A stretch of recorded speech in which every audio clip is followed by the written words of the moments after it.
Hello and welcome to Ginger Prime. My name is Brian, and to be honest, I'm a little bit nervous. This is my first Outriders Devastator build guide, and I really am looking forward to your feedback, both in the presentation of this video and in the skills and the perks that I choose to use. So just note, I'm open for all feedback on this video. I do appreciate you taking time to sound off, but I'm not here to waste your time. I'm going to go through my skills, I'm going to go through my class tree, and I'm going to go through my weapons, my gear, and my mods.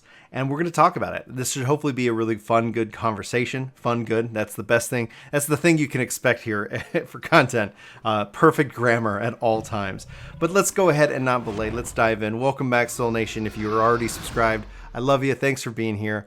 And that's what you get for subscribing, by the way. Free compliments at the start of videos. Now, what we'll do is go and just talk about my skills. I'm rocking Impale, Golem, and Earthquake. There's a reason I'm using all three, but you could easily slot in Gravity Leap with an appropriate mod, or you could easily take Reflect Bullets. I find Reflect Bullets a little bit less effective against enemies that are constantly not shooting at you. So just note that overall, I end up choosing to take Golem as a preferred choice. But it's up to you. Depending on your mods, these could also become very valuable. But at the core of it, I'm rocking, I said that really weird, on a bleed build. The goal is to have a lot of bleed going out on as many targets as possible and having that bleed be as effective as possible and increasing its damage overall.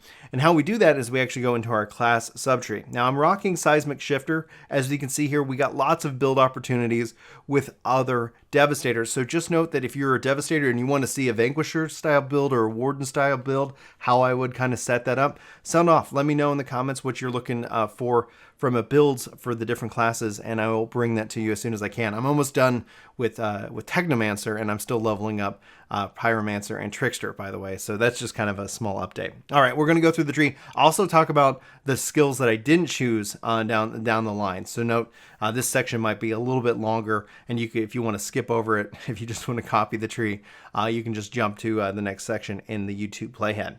All right, Anomaly Reservoir, which is a boost of 6% anomaly power. Then I've got Seismic, in this case, Endless Tremors, which is going to reduce the cooldown of Earthquake and Impale, which is excellent. Then I've got another Anomaly Reservoir, which is a 6% boost to my anomaly power. Then I've got Unending Watch. This is going to reduce my protection skill cooldowns by 15%.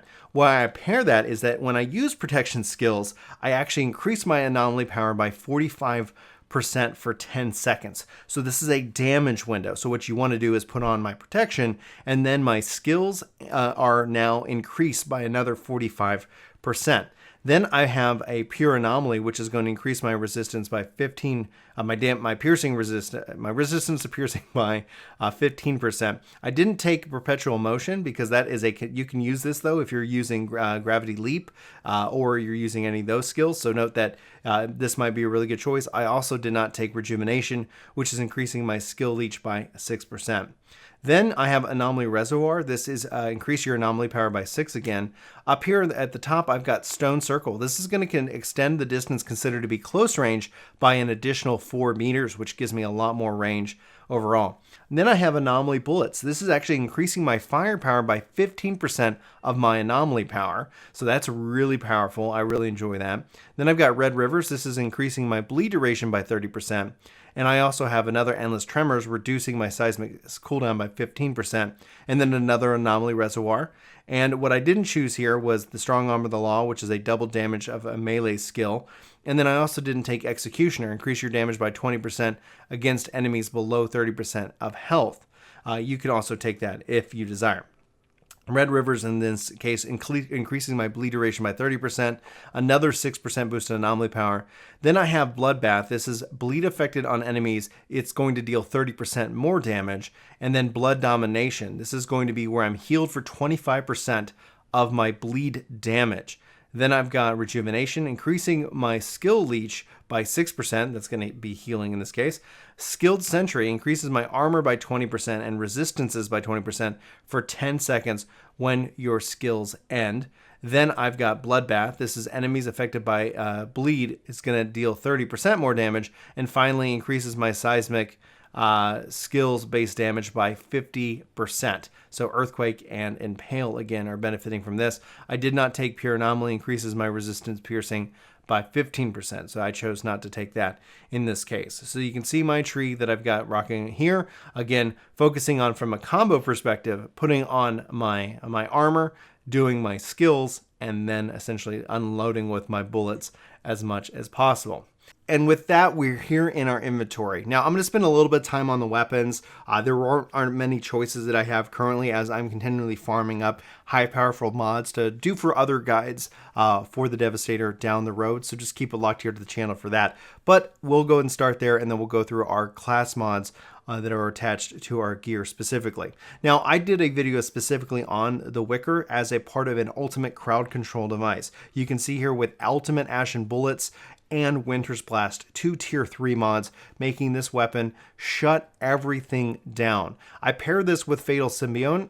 This is going to be where Dark Sacrifice, if my life is below 50%, I'm going to get additional 75% weapon damage bonus. Now, the tooltip on this reads a little bit strange. It's not going to constantly drain your life in this case, so don't worry about that. However, I also pair this with improved bleeding bullets. I don't have the tier 3 bleeding bullets currently unlocked. I'm saving up for that specifically, but if you have a tier 3 on that, note that that's going to be great. Again, for any weapon that's you're gonna be able to apply bleed, it's gonna do more damage, and the fact that you can spray this from more of a distance, you don't have to rely so heavily on your Impale and your Earthquake to start. But if you find that you're having no problems closing the gap, you bring this in and you were able to put bleed on everything without any problem, you could easily slot the improved bleeding bullets out for any other mod that's going to benefit you more in the long run. Now, this is just my highest power, and this is a blue, so it's not necessarily too critical to my structure, but I'm going to show it here for you guys as well. Right now, it's rocking Killer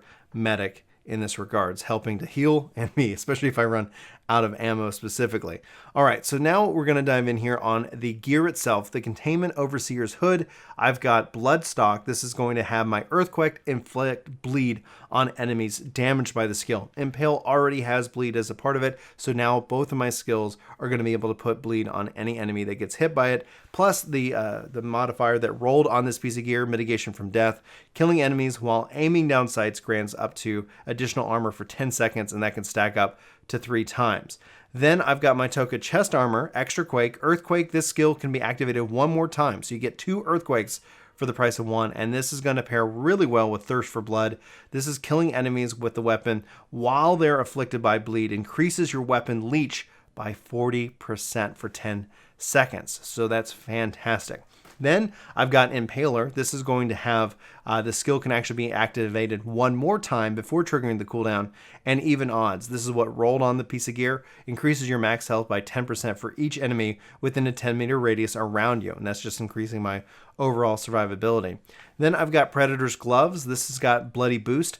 Boost your damage against enemies inflicted by bleed by 15%. And the mod that rolled on this was Radical Therapy, increases my damage dealt by 15% against enemies infected with Toxic. So if I'm rocking with the Technomancer, that helps as well.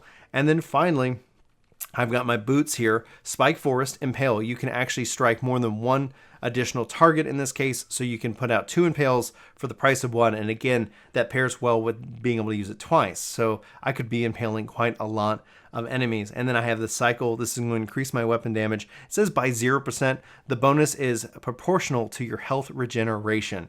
That is what rolled on this piece of gear. So this isn't the ultimate bleed build, but as I get closer to that, note that I'll be putting that video out for you guys here on the channel as well. Hopefully this was enjoyable. Hopefully you got some ideas on what you want to do.